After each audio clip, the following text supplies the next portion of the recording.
Thank you for joining us today for the first of four, we think, exciting sessions as part of the Retail Innovation Summit.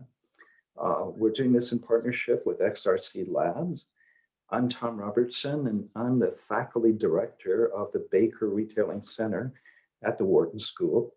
And our mission is thought leadership, creating knowledge, disseminating it to the value of the retail community, which is what today is all about. Today's session couldn't really be more timely. Brands are so curious about the buzz around live commerce. And the retail landscape, we think, is primed for new ways of going to market and reaching customers. We have four inspirational experts who are going to take us into this domain and talk to us about shoppable live streaming and answer your questions. First, I'm going to introduce our moderator, Pano Anthos.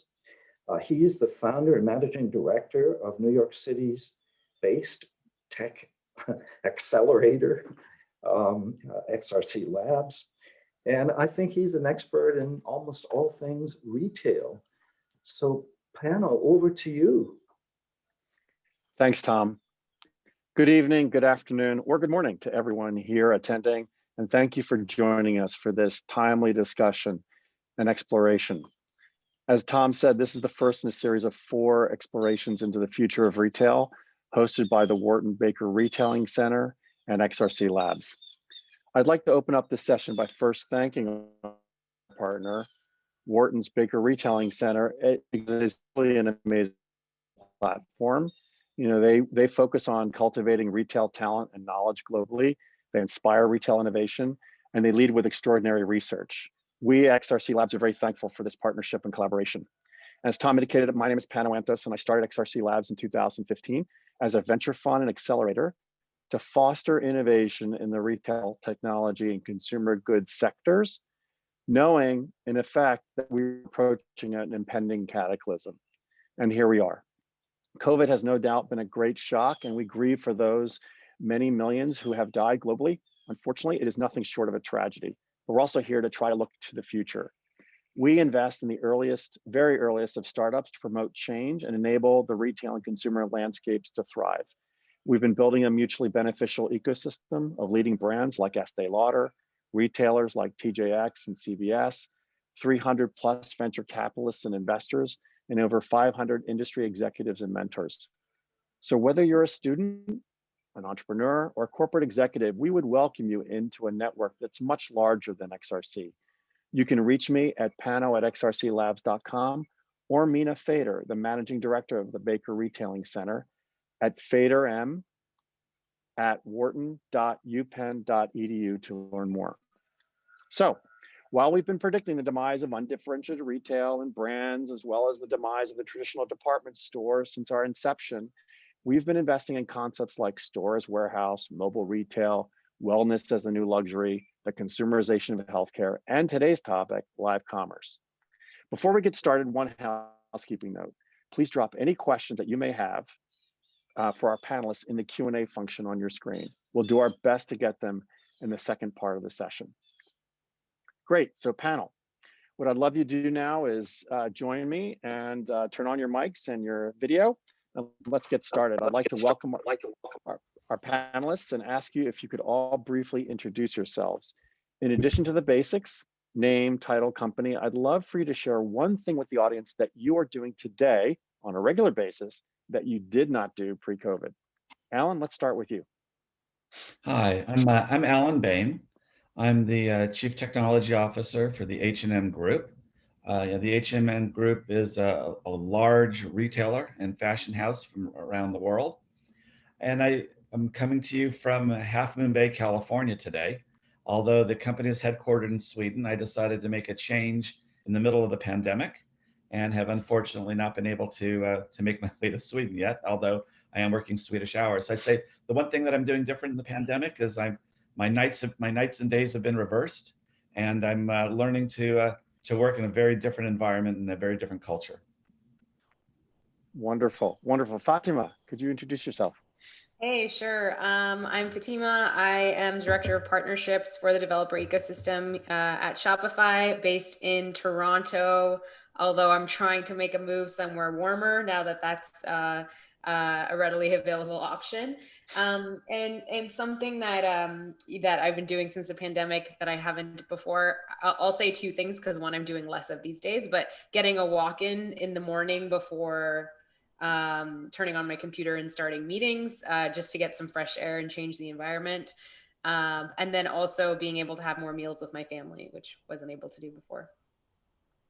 Awesome. And last but not least, Leah. Hi, everyone. I'm Leah Wu. I'm the founder of ShopShops. We are an interactive virtual shopping platform that connects retailers and brands to cross-border shoppers directly via live stream. So we are very much creating content that are authentic, interactive, and we call it retail tamers, which is retail entertainment commerce, and we're bringing it from China to the world. And with COVID, before COVID, I'm traveling between US, China, and Canada, because I'm currently in Vancouver right now, on a monthly basis. And I think since COVID, I have not fly at all. And second is that I have been cooking a lot, which I have never done in the past, I don't know, many years of my life. So thanks, COVID. Okay. Yes, great. To set the scene for today's session, and especially for those who haven't experienced live commerce firsthand, we have a very quick video from ShopShops to help illustrate what it's all about. Shall we play the video?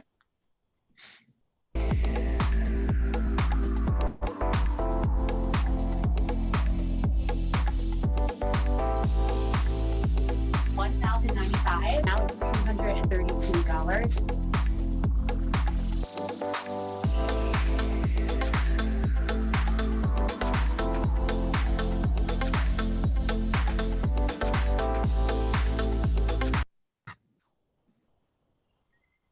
Awesome.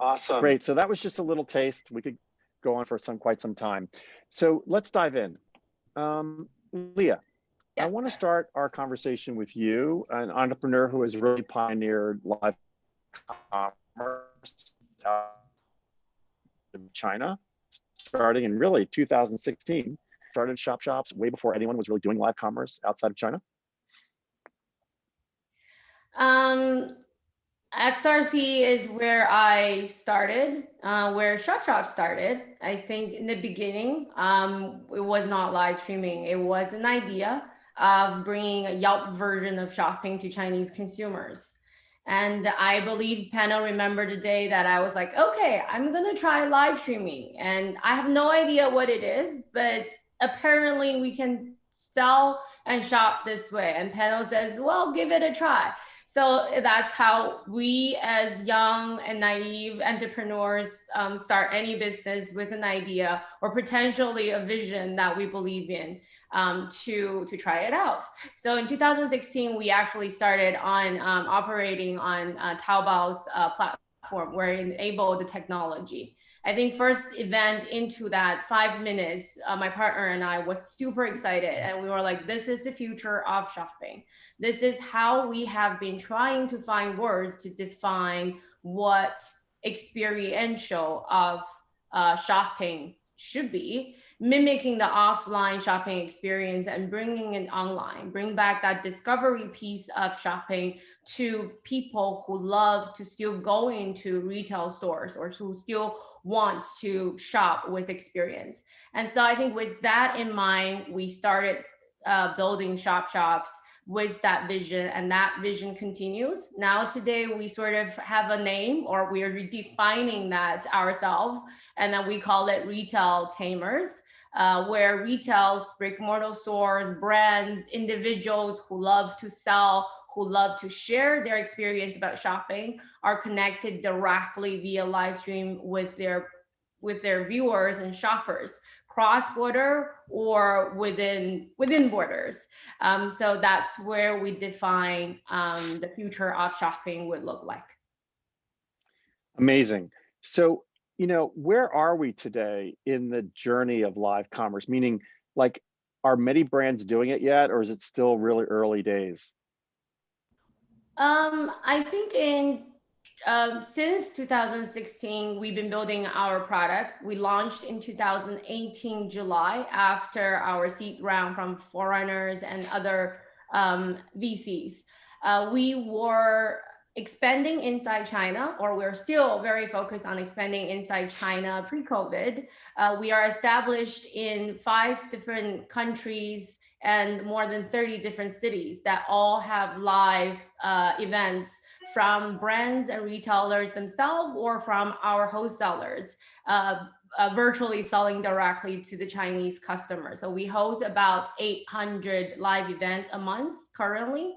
And we're coming to the US market. We are beta launch with Rebecca Minkoff and a lot of our other brand retailers in the US market, just to have the early stage of testing, testing the water to figure out the right path to communicate and bring this product to our US audience. So I think it will be globally adopted. I see this being a global adoption in terms of especially the English speaking market in 2023. 2023, interesting. Now, but China is way far ahead, right? I mean, they're doing live commerce all the time.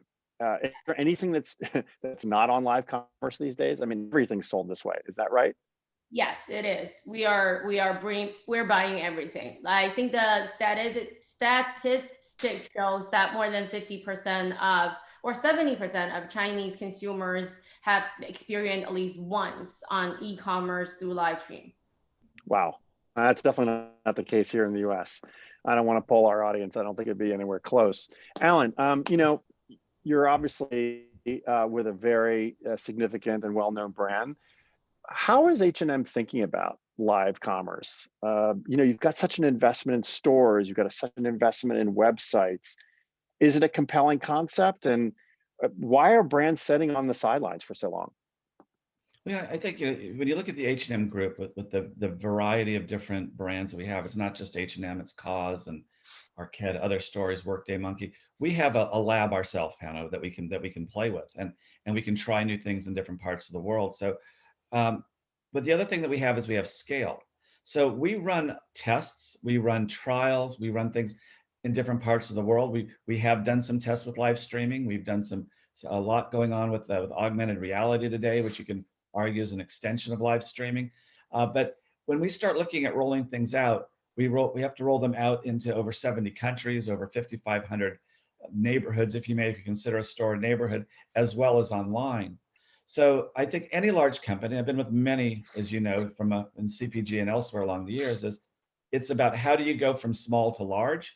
And we do believe that customers want to have multiple experiences. They want to have combination of in-store, they want to have things that are mobile, and they certainly will want to have live streaming as well. And we'll be participating and meeting our customers wherever they are. It just takes time at scale.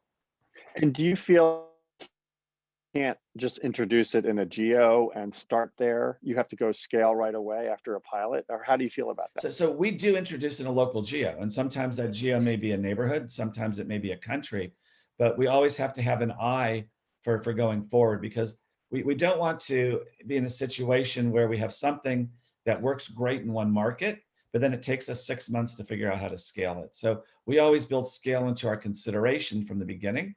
And sometimes that slows us down a little bit, but other times it lets us actually advance things much faster paced than others.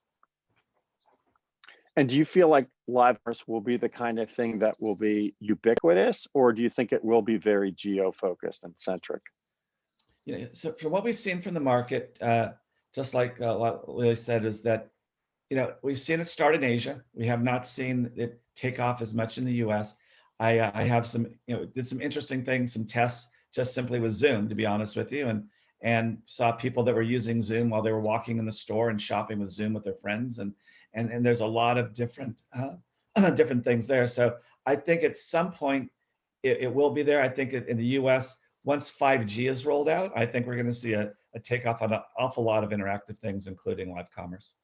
Interesting. So do you think that's a really critical technology for live commerce to work, that our cell phones otherwise are really not sufficient? I'm not going to say it's critical, but I'm going to say it's going to enhance the experiences of consumers.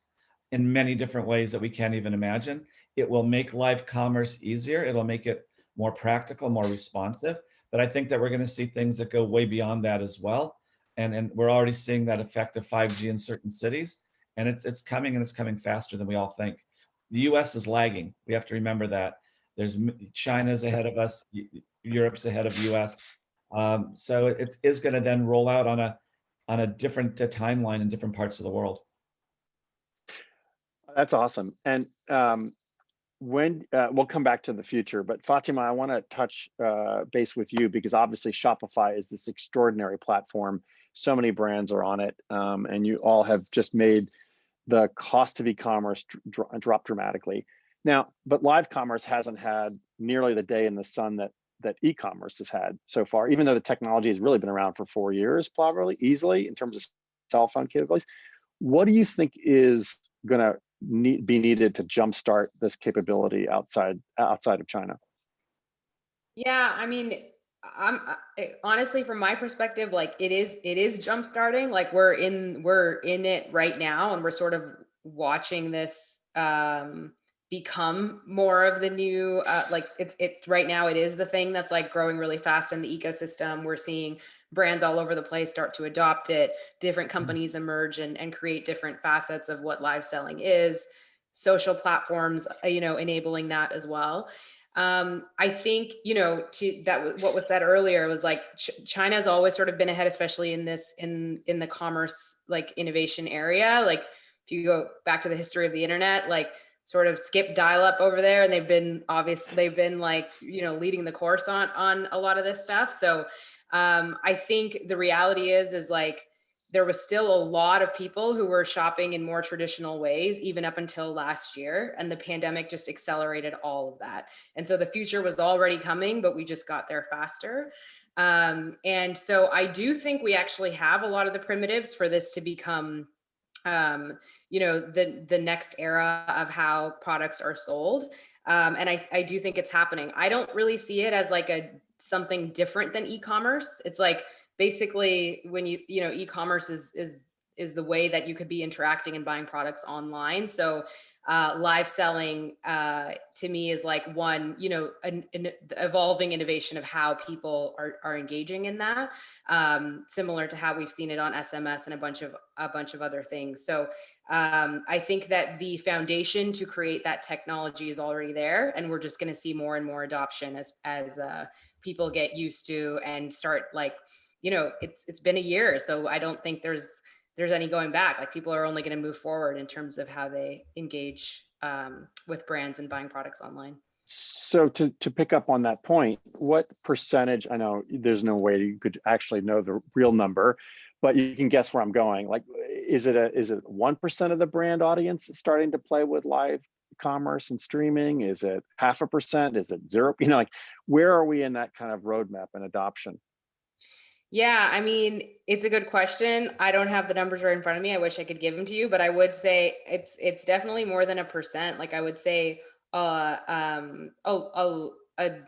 decent portion of, like, especially when you look at our Plus customers, like and a lot of those digitally native brands that have seen wild success over the years, like they're on top of this. And at the end of the day, like you might have seen, we recently did a partnership with Facebook. We've done one with TikTok as well. Like the coming together of commerce and content and these social platforms is reducing the friction required to do something like this. Like it's if brands already have a presence on these platforms and they're connecting their commerce capabilities into it, there's nothing stopping them from doing it right now. And you think, to all three of you, I'll ask this question more generally, do you think that the future is really synchronous, real-time interaction, or do you think the future is kind of canned selling, where the presenter is kind of there, but you're really, and if you're interacting maybe with a customer service rep, but not with the actual presenter itself? Do you see the difference? Like, one requires really everyone to be together or online, which is expensive, right? It takes a lot of effort for people to be gathering together, so to speak, versus everyone's kind of doing their own thing, kind of like e-commerce. E-commerce is not social. E-commerce is very singular, right? In terms of, I'd love to get your thoughts, and we'll go reverse, then Alan and Leah on that question. So synchronous versus asynchronous, where do we think we're going to end up? Fatima? Yeah, you're on mute. Oh, sorry. I thought we were starting Right. with Alan. So I when I hear your question, I actually think there's two sort of trends emerging that live selling is hitting, right? So one is almost like the influencer trend. Like at the end of the day, people really like to know what they like to see someone who they recognize and respect in their industry talk about the products that are being sold, et cetera. So there is a component of who is selling. There's a component of who is selling on that stream of things, and the other piece of it is literally just replicating the in-store experience you can get but online. So that's where you're talking about like the sales rep feeling like you're still engaged and able to have a conversation with the person when you're looking at that product and you're a little bit further down the funnel. I think live streaming is hitting both the top of the funnel and lower in the bottom of the funnel, and the two sort of pieces that you're talking about are those differences. So I think they will both exist, but what they're serving different purposes because they're at different parts of the merchant funnel. Interesting. The buyer. Oh yeah, no, very cool. No, I think from what I've experienced and talking to my colleagues and just going out with friends, shopping is a social experience, and we're seeing it being social in store, we're seeing it social online, and I think it's one of these things that it's you have to be wherever the customer wants to be, where the consumer wants to be. Consumers they are shopping with their friends physically, they're shopping with their friends virtually, they're interacting with the concierges in the stores, they're interacting with the merchandisers. So I think that this is just going to be a continual evolution, and we're going to see actually more interaction.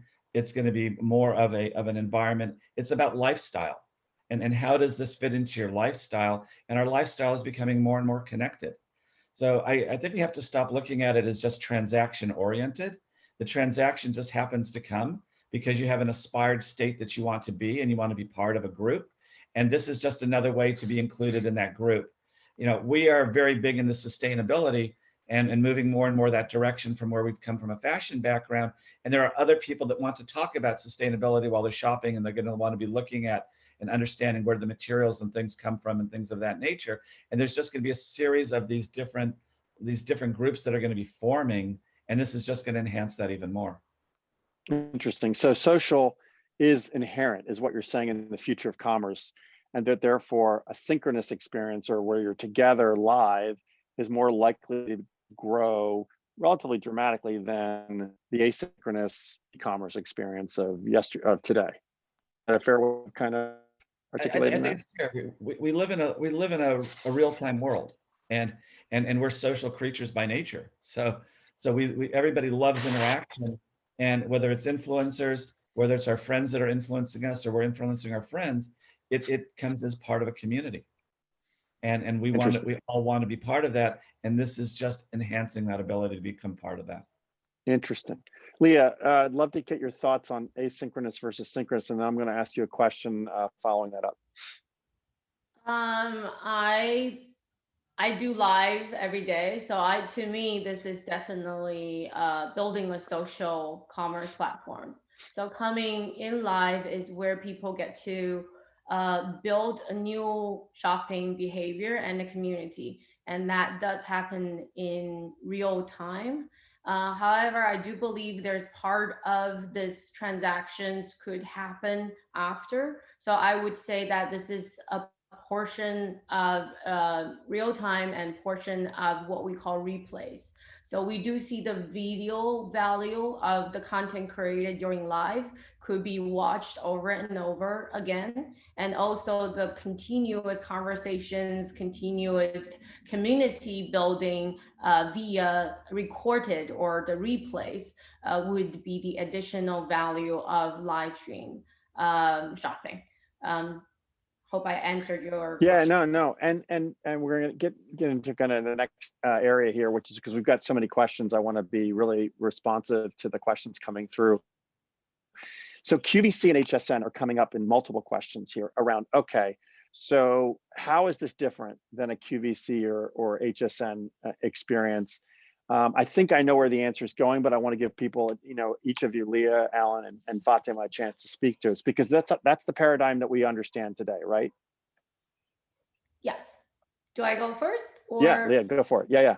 I have been asked many times by that question, so I'm going to go first. It's different because it's interactive. It's different because it's less controlled, but also it's curated by individuals instead of curated by one person.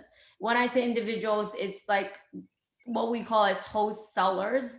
Eventually, the influencers that controls the content, controls the curation and the delivery of that content. So in our opinion, the difference is that it's not one show you're looking at. You're looking at multiple shows coming from multiple individuals to present or to share information about their experience or the product. It's not so controlled in a controlled environment where it's a studio setup. It's you have to have a whole layout of what to say. It's more interactive where you get to respond to your audience, give results, answers, questions that in real time to people who are looking to buy. And I think that is the differences between QVC or HSN to a live shopping experience. But can I ask you a question on that? Because I can imagine, someone standing up and presenting product to an audience. I mean, I think you've had audiences like 20 and 30,000 people at a time, in some cases in China. Yeah. How do you possibly answer 20 or 30,000 potential questions that are firing at you? Do you have a team of people? Does the influencer have a team of people surrounding that person to kind of be the Q&A real time? Well, most of the time the questions turn out to be very similar. So it is basically picking out the questions that being asked the most frequently. It's more related on the product that you're selling. So it's the color, it's the sizing. So I can give you an example. We've tried lipsticks during live stream, the same color over and over and over and over again in 4 hours. So the host would be trying that lipstick color for the 20th or 40th time for their audience. It's not a one-time show. It comes as a repeat. So that's where the inflow of viewers coming in and out, where that the individualities are driven by the number of things that are sold or things that are other people that bought. They want to see it again and again. To transact that final transaction. And I have also an example where we have a lot of people in the live stream room that all looking at pair of shoes, where the host is just trying on different colors, and we turn out to be selling black and white paired as a pair. Out of random to sell to people who have different sizes, because they are like, oh, we love black and white together. Can we buy it this way? And start looking for others that have their size. So basically, I'm a 38, you're a 38, let's pair it up together. And so we start selling shoes in black and white, each to 2 or 4 or 8 different 38s during live stream. So I think this is the difference between how we currently shop and eventually we will shop. The shoppers are engaged in creating their own content and their own selection of product, while the host is responding to that request in real time. Obviously, if you're trying lipstick, then it's probably easier. But if you're selling black and white shoes, it will be harder. So the number of people participating have a different results effect as well to the event's success. So that's really helpful. That's crazy that they basically are buying. So it's a pair of black shoes, but they don't buy the pair of black shoes. They buy one black and one white across 2 pairs, and they spread that with other consumers to buy the equivalent, right? This kind of black and white. Fascinating. Okay, very cool. Alan, question for you. This is a question that's come in. When you look at the live process, we have discovery, consideration, and purchase. Where do you think live commerce becomes most effective? I think that people come in, and I'm gonna answer this in a little bit different way. Is that I think there's a history of what's happened in the past with online for almost everybody, as well as has been really, it's almost been guided selling. And what happened is we've gone through this era where you come in and you end up with recommendations based on historic patterns. And so the question is, how much discovery do you really have? Because you're guided from the first time that you actually get someplace. And discovery really is about to me is about the coming together of a series of random events or random interactions, and you being able to use those random interactions to create and find things that you didn't know that you wanted, you didn't even know you were aware of. And that's what's been missing in commerce, is that natural human behavior of what happens when you get into the store. So I think that when we look at this, I look at this as being able to, one, in an online world, help replicate what actually happens in a real world. When you go shopping, when you go out with friends, when you start looking at things, it becomes an assistance to the discovery process. But I think it's also going to be part of augmenting what happens in the physical world. And that's why I think stores are still important, is because there's things that we can do in a virtual world that we can't do in a physical world, yet we want to be physically present. And I don't know that there is a specific spot or a specific area of entry.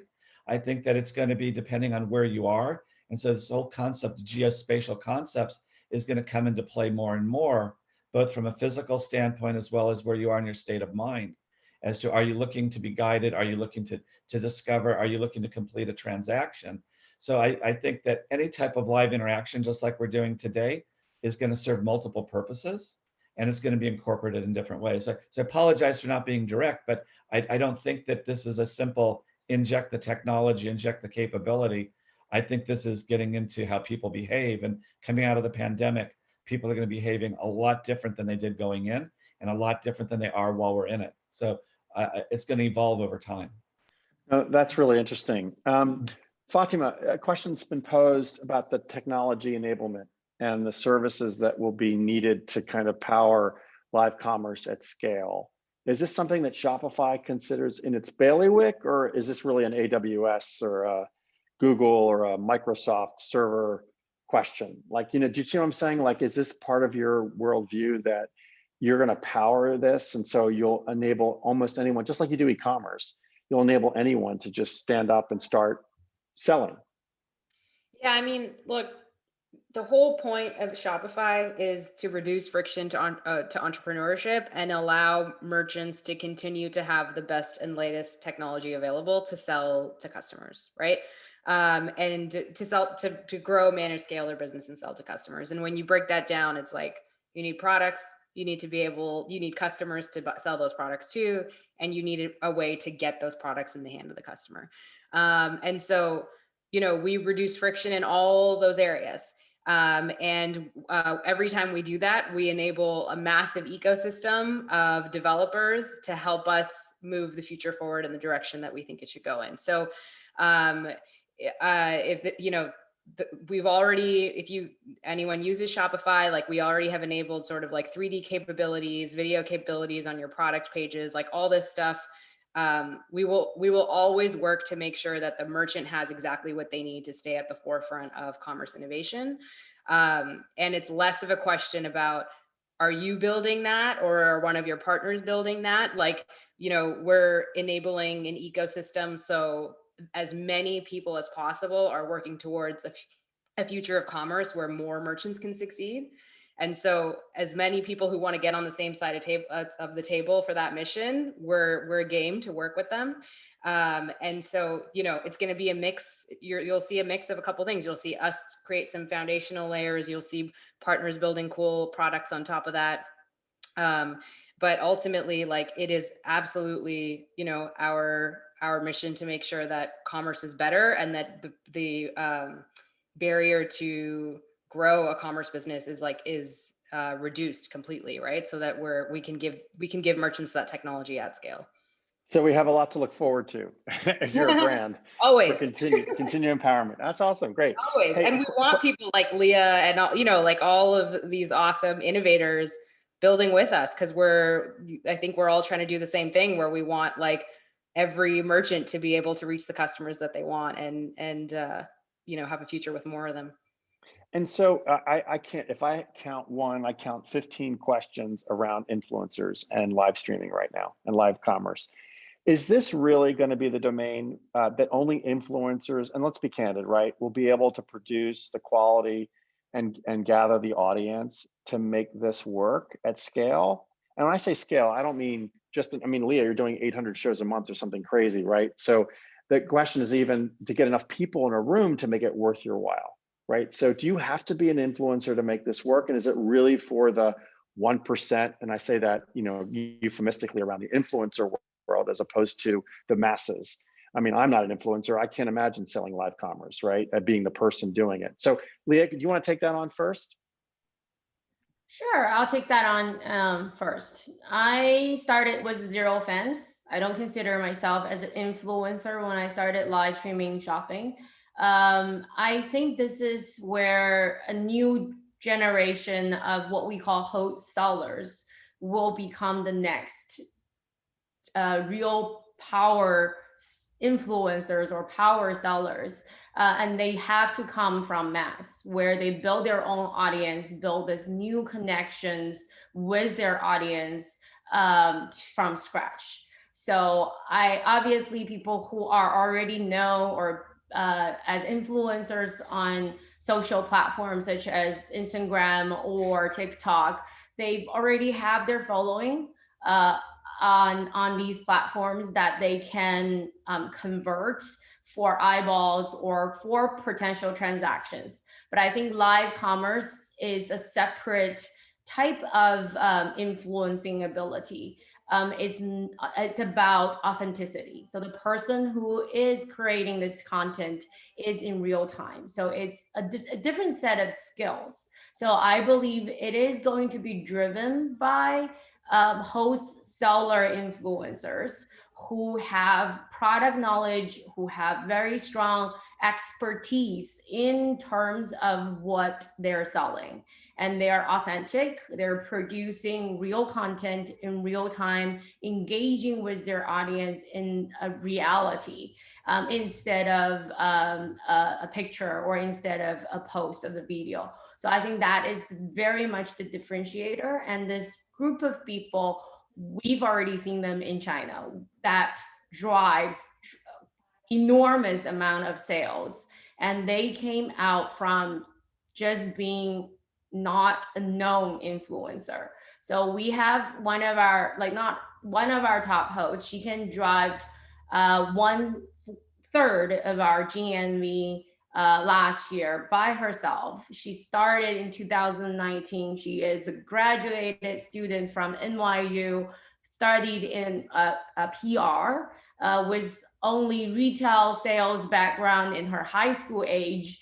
And she turns out to be someone super passionate about shopping and loved sharing live and on ShopShops to her customers with zero audience to start with. She built her following. She built her business on ShopShops where people follow her, tune in and watch her to shop any brands in New York or in LA when she travels. So I think that is a different influencer type, and we call them as host sellers. Amazing, thank you. Alan, a question for you has come up, a couple different questions around stores. And specifically when we look at live streaming or live commerce, is the store the center of attention, right? Is the store part of this, the storytelling for live commerce? And secondly, will the store associates be engaged in live commerce in your vision? Or is it the influencer? Or is it just the common everyday person like me or you who just spins up a stream from home wearing H&M group clothing? You know, I think it's all of the above. I think that, you know, especially coming out of the pandemic, I think that all of us have been cooped up and we're going to want to go places. You know, we're going to want to get out of the houses. We're going to want to get out of our apartments. And what better place to go than to some place that's familiar to us, that we feel comfort, where we get comfort, that makes us feel good, and it reinforces our lifestyle, reinforces our values, and we can show the world. I mean, we're going to be coming out of this with all this pent up demand to be outdoors and interacting with people. And I think stores are going to change. Stores have been a place where traditionally you have come to complete a transaction. But I think now it's going to become a place to redefine yourself, because you redefine yourself about how you look and how you feel every day. I think where live streaming is going to come in is that you're going to have influencers, that there's always influencers. I think I love the word authentic a minute ago. I think the people that are authentic are the ones that provide the most value. But I also think that those ones that have, and the stores and the brands that really have purpose and value, that align with what are the most current thinking with society and the various generations, are going to be the ones that go. I think a store will change. I think stores are no longer just a place to shop. They in many ways are part distribution centers. They become social gathering points. They become many different things than we've ever seen. And it's going to continue to morph together more and more with the online technologies, whether it's live streaming or Zoom or anything else. I'm a big believer that AR is going to be taking a more and more important role. I think that our friends at Niantic Labs with Pokemon Go proved that a number of years ago. If you go out and see, they've had over 500 million downloads of Pokemon Go. And they also are very much into sustainability and exercise. So it's about location is always going to be important. Our employees are very knowledgeable about about the products that we carry. They're knowledgeable about what's happening with lifestyle. They can introduce influencers. In theory, they can make influencers. So I think that it's all going to come together. It's not one or the other. And do you think, and I don't mean to put Leah on the spot or not, or any third party, but do you think H&M Group will ultimately build your own, or do you think you'll partner, because scale is always by leveraging as many partners as possible? What do you think? I mean, I think from a technology perspective, the one thing that I've learned with all the years I've done this with so many different iconic brands is one size doesn't fit all. Markets are local, people are local. You're going to look at each market and you're going to make a decision within that market as to what is the best approach to the market. How do you fit in? How can you portray your values? And the people that you partner with have to have similar values in order for it to work. So I can see us partnering in some cases. I can see us in some other areas doing it ourselves. I can see in other areas, it's simply a technology purchase.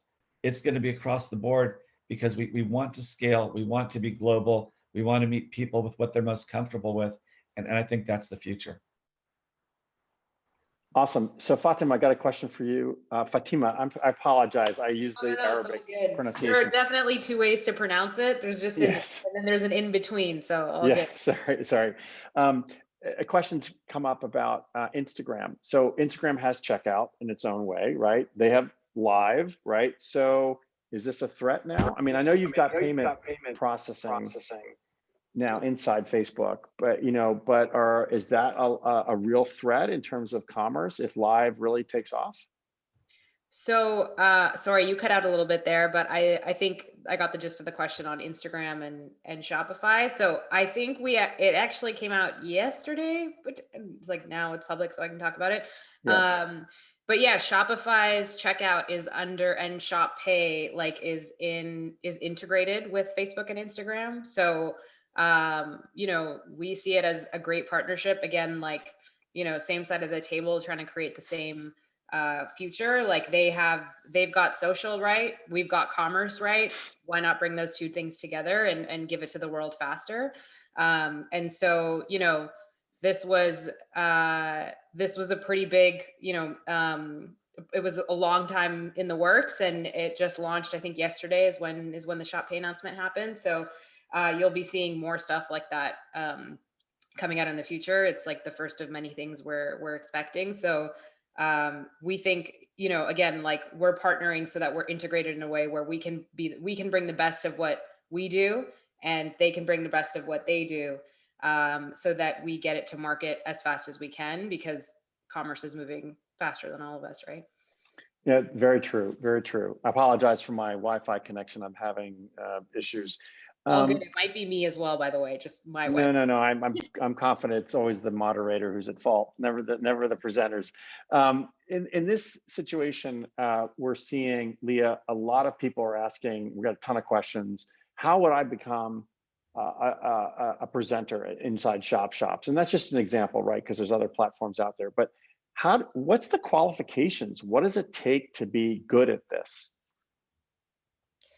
Download ShopShop hosts. We are currently looking for new hosts in the English speaking market, and as well as for the English audience, I mean Chinese customers too. Download ShopShop host and then sign up. We will contact you. To answer Pano's question, follow after this. I think first is product knowledge in terms of expertise. We do see retail associates, people who have sales backgrounds that are super strong with their knowledge about product that they're selling, has advantage in terms of sharing that information. Because ultimately people want to know the authentic information coming from that user. Basically, you're not just selling for the purpose of selling, you're really loving that product and you're sharing that information of the product. So the passion is the second thing we see. Someone who really loves shopping, know a lot of things about different variety, different category, have a style. Third, I think, is about personality. The differences is that you do show your true self. When you're in live stream for not 1 hour, but 4 or 6 or 7, you are showing your real life in front of your audience. And that is where the personality really have to stand out. So I think these 3 are the main 3 differentiators that I see someone successfully turns into a host influencer comparing to the traditional influencers. It's product knowledge, real-time authenticity, and the ability to communicate and also to interact with their audience. I think one last thing is live stream is a behavior that's slowly adopted. So it does need to repeat. Like we build anything else on any social platform, you have to be there every day. You have to show up at the right time to your audience, even there's just 2 of them watching you on a daily basis, because the repeat is where that behavior is built and adopted, and eventually that connection is created. I lived, still probably holding the longest record on ShopShops, not on other, I can't say world. I lived for 14.5 hours nonstop in the beginning from an event that we did in Seoul, Korea, 5 different retail stores on 1 day trip. So basically putting that vlog completely live on ShopShops. So everybody who watched me in that day shopped entire Seoul from 1 district to the other, everything was live. And that's, I think, the content requirement and time commitment required for people who want to start to become a wholesaler. It's not just a post of an image. It's definitely not a video of 15 seconds. It takes a lot of more time to become a wholesaler.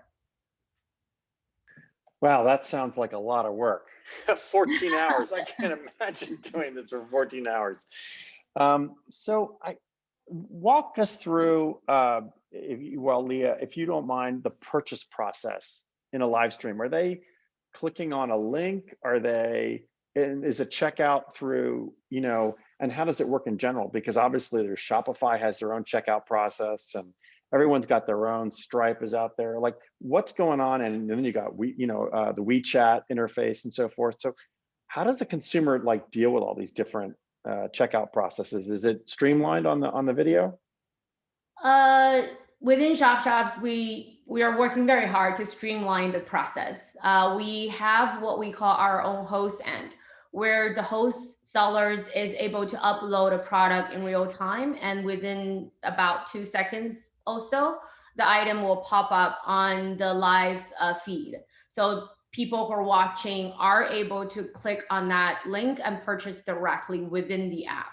So it's not redirected to a third party or retailers. We are integrated in the beginning stage with Shopify that are allowing some of our partner retailers who have their e-commerce based on Shopify to have their product integrated into our backend system. And while they live, they can what we call publish that item in real time. So if you have 1,000 items in your e-commerce store, but you only want to talk about 10, then you can pre-select the 10 you want to talk about and then publish it in real time. Or you could just go into H&M and find a random item on the rack that you love the most and take a picture of it and publish it to your audience in real time, and your audience can purchase it. So basically, we are still building through this streamlining process of how to fulfill. I guess the buying part is that you get consumers can do and buy it in real time, anything they see. The fulfillment side is where that we are still having wholesalers as purchasers buying that on behalf of the shoppers and ship out. So they are, in a sense, reselling the product back to the consumers in real time. Go ahead. No, Alan, do you imagine then, and even Fatima, that the supply chain then for a live commerce world is going to look a lot different? Because you're talking about onesie twosies, right? You're not talking about bulk shipments, and you're shipping from store. So are you going to have to like bulk up? And do you imagine bulking up the ship from store capabilities? Or in your world, Fatima, the logistics platforms that Shopify has built, are you going to be providing some logistics services to help get product to those consumers as they're buying? Well, I think supply chain's changing anyway. I think that for years everything has been more on a push versus a pull model. You're now getting more and more into demand-driven supply chains anyway, and this is just talking about taking it down to another level. I think that you are going to see more in-store activities, which traditionally may have happened at a warehouse, will move out more to the edge. But we're seeing compute move to the edge anyway. I think there's just, again, this whole thing about servicing more local, trying to be able to provide those things that are important to people where they are in a more timely fashion. It's interesting. Convenience is important, but it's actually more important in the U.S. than it is in other places in the world. The research that I've seen recently. So I'd caution us not to necessarily look at U.S. type of or any of us to look at those type of activities that we're most familiar with, because what applies in the U.S. is different than market than what applies in China, which is different than what applies in Western Europe.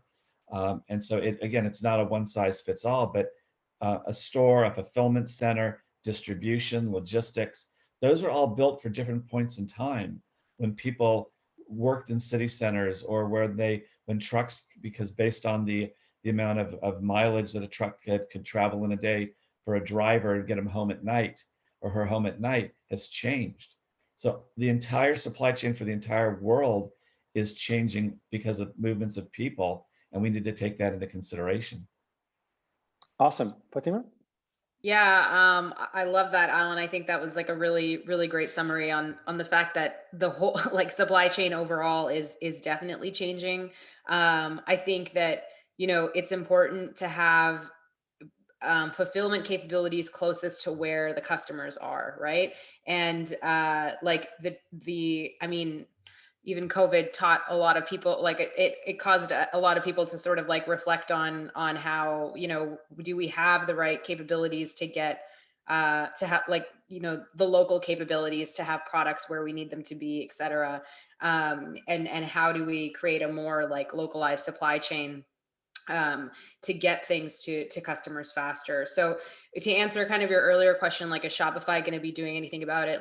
As you've probably seen, SFN, we do have the Shopify Fulfillment Network. And it absolutely, obviously customers, especially in North America, have a faster and faster sort of need for how quickly things get to them. And we also want this type of capability to be available for all types of merchants, right? So whether a merchant is selling only 5 of a certain, like a small quantity high quality item or like a large batch, like kind of you've got people from all over the spectrum. And I think what Leah was getting at earlier is like, you know, the way you reach and engage with customers becomes so much more personalized through a lot of these different experiences. And then you need to also meet them where they are when you're then fulfilling those experiences and delivering on the promise that you're talking about, right? So we definitely want to make that easier. And, you know, I sort of just want to echo, I think Alan just covered a lot of the main like mega points. And so our jobs are all to help you know, create that future sooner so that so that all the merchants are able to deliver on their promises to buyers and sell in these really fast ways and get it in front of the customer at the right time and have the capability to like deliver specifically from the closest, whether it's the actual retail location or their fulfillment center that's closest to the customer at that time that needs it, right? Very cool. Hey, so in the few minutes we have left, I'd like to ask a couple really kind of short answer questions, not because we'd love to keep going, but we really will run out of time. Is live commerce going to go mainstream in 1 year, 3 years, 5 years, 10 years? Pick one. Fatima, you want to start? 1, 3, 5, or 10? Yeah, it's like 1 to 3 for sure. Like you're for the first part of that range. Okay, cool. Alan? I'm gonna a little caveat. It's going to be different in different parts of the world. I think some places it's already in China, for example, it's already there. It's we're already at day 0. But I think in general we're going to see 1 to 3, and then I think we're going to see it morph again into something else, and it's going to be different again. Leah? 2 to 3. 2 to 3. Okay. Hedging a little bit, that's good. You should be as a startup. You've got to make sure you conserve your cash and grow fast. Let's talk about categories of products. Which categories really lend themselves to live streaming? I'll start with you, Leah. Just rattle off 3 or 4, and which ones don't and almost never will. I mean, I think it's really the consumer's need. From the China data that we've seen, fashion, clothing is number 1. Second is bag accessories. Third is actually food. So I think those 3 are the top categories we've seen that, and then also accessory. I mean, I think I mentioned accessories. So the top 3 are the one that actually works very well with live stream. The rest of the categories, including home, including product that takes a longer time for decision making, will continue to take longer even during live stream for that decision to come. And I think that what we've also seen behaviors as deals, one of a kind, rare finds, collectibles, does very well on live stream because this is more interactions. There's more of that urgency to buy is created during live. So those are the 2 different sort of sets looking at what works in terms of categories on live shopping. Alan, Fatima, any observations different, what you're seeing or what you think will happen on that front, on the category? I'd like just to share one quick story. Is that I think things that are scarce will always bode well for something that's live streamed. A friend of mine, we actually tried this 5-6 years ago when I was at another company, and furniture did very well. And then the situation was this: a friend of mine was in Israel and he was at home, and his wife at the time was looking at some new furniture for the house, and she sent over a photo to him and she said, "What is this? How do you think this would look in our house, in our living room?" And as a good husband, he realized it was a no-win answer. He could have told her it's not going to look well, and she's going to say, "What are you saying? I have bad taste." Or he could say, "Look, let's bring it in," and she gets home and she says, "It looks horrible. Why didn't you warn me?" So it was a no-win situation. So he went out and he invented an AR application that would allow her to actually stream the furniture into her home in a virtual sense, so that she herself could do it, and he could get off the hook and not have to worry about what his wife was saying anymore. So I think that we're going to see creative uses like that of different technologies, be it AR, VR, be it live streaming. They're going to solve a lot of domestic problems as well. Excellent. I think on that note, we will end it. Live streaming is going to solve domestic issues at home. I love that. Thank you all very much. Fatima, Alan, Leah, to Wharton, thank you so much. And for all of you who attended, we would love to stay in touch. Thank you very much. Bye-bye.